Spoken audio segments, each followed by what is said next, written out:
what did you think of the recent debate? Well,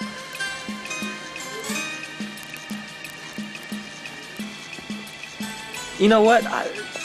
I started watching one, and you know, I was pretty into it in the beginning, and even through the middle I was pretty into it. But you know, a lot of times the guys, they just don't know. They're not like talking.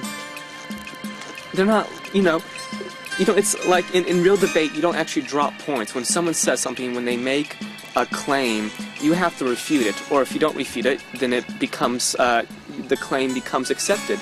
And, you know, they're not doing that. They're just like, you know, it's like there's a wall, and they're not, you know, and there's a mirror on it on both sides, and they're just looking at each other, they're looking at themselves instead of looking at each other, and they're just talking about whatever they want to talk about.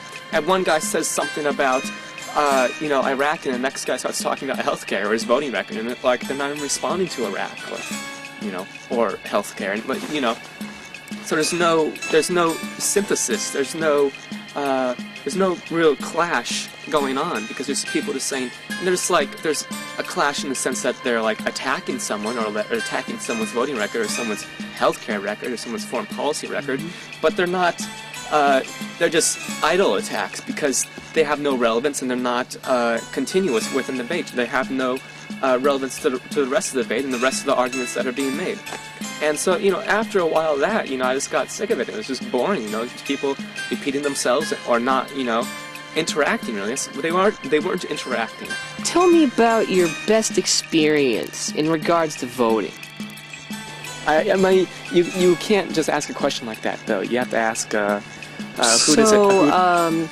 who would you, if you are indeed straight, yes, so if you are indeed straight, who of the presidential first ladies would you be attracted to, including Kerry's wife, should he be elected?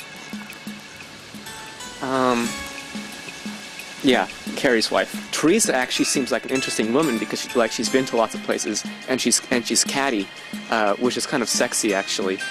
It's really the white blood vessels that do it for me, and you can't get that really anywhere else. It's that's a fix for a king. So I'm wondering, who's your favorite dictator? Really, anything that comes out of the human body is delicious, you know. So, milk, and you actually know vampire bats feed on cows and feed on their blood, and I imagine they too would actually like cow milk if they had the ability to do that. But they just have teeth. They just suck blood. They can't suck teeth. Alright, how about your favorite zoo animal? What is your favorite zoo animal, and why?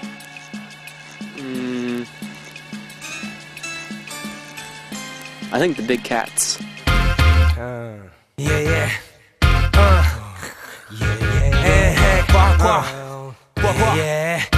Quoi? La théorie de Paris. Quoi? La théorie de Paris. B-boy tournerie. La théorie de Paris. B-boy tournerie. C'est notre terrain. Écoute ça, vas-y quoi? Vas-y. What is the sexiest world power? Well, am I being creepy? You know, God, tigers are amazing. You don't realize how large tigers are until you see one, but they're huge. They're huge animals. You know, blood, milk, and bile, you know, wrapped in the kind of soggy rice exterior. Anyway, if you think that, like, Pearl Harbor or 9/11 is bad, that's nothing. Where do you think America is going? Why are people even discussing this? It makes no sense. It's ridiculous. That's what you know, lizard classification is to me. And it's not you, you know, it's me.